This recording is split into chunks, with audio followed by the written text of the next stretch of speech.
Hello physics students! Today we will be looking at a rotational motion problem. The problem being Chapter 10, Question 7, what is the angular velocity of the second hand, minute hand, and hour hand on an analog clock? Before finally asking for the angular acceleration of all three of these.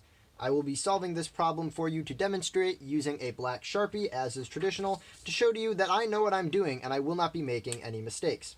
To begin with, the first three are going to be recorded in radians per second. And the first three are going to be recorded in radians per second. And the second one is going to be recorded in radians per second squared, because it is angular acceleration. This is all well and good, and when you look at it, this is actually a pretty simple problem. It only asks for a knowledge of what a radian is. A radian is any length around a circumference that is the same length as the radius of that circle.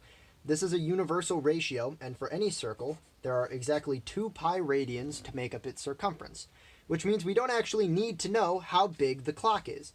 That being said, I've decided to make mine completely massive, to show off the intricate details of a clock, just in case you haven't seen one before. It looks like this. Here we have the hour, minute, and second hands. If you're very nuanced in clock reading, you'll be able to tell that this clock is displaying 9 o'clock, to show that it is either 9 o'clock on a Saturday or 9 in the afternoon, depending on which genre of music you like. Now, using our knowledge of clocks and our knowledge that the circumference is exactly 2 pi radians, we can solve this pretty easily using some dimensional analysis. All we need is to know the distance that's being covered, one loop, and how long it takes each one of these to go an entire loop.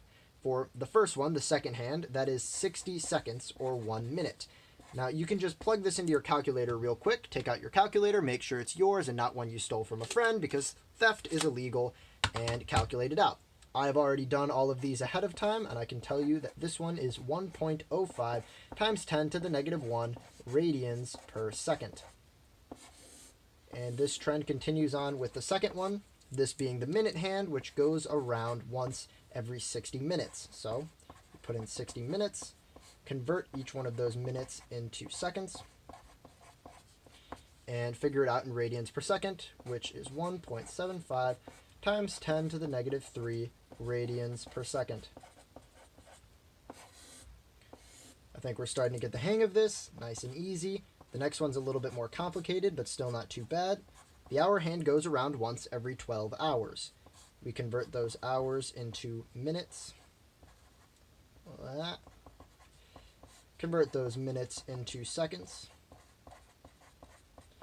And here we have the slowest of all of the angular velocities, because it is the slowest hand, 1.4 times 10 to the negative 4 radians per second, which lands us upon the last question of what the angular acceleration in each of these cases are. Now, we don't have to do any more calculating here, because the angular acceleration of all of these is 0.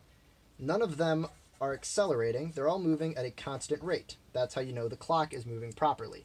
If it wasn't moving properly, you have a broken clock. And if you do have a broken clock, you can call the number I'm writing down right now. It's a nice clock store, and you'll be able to get yourself one that actually works properly. In the end, this is a pretty simple problem that demonstrates a simple knowledge of rotational motion.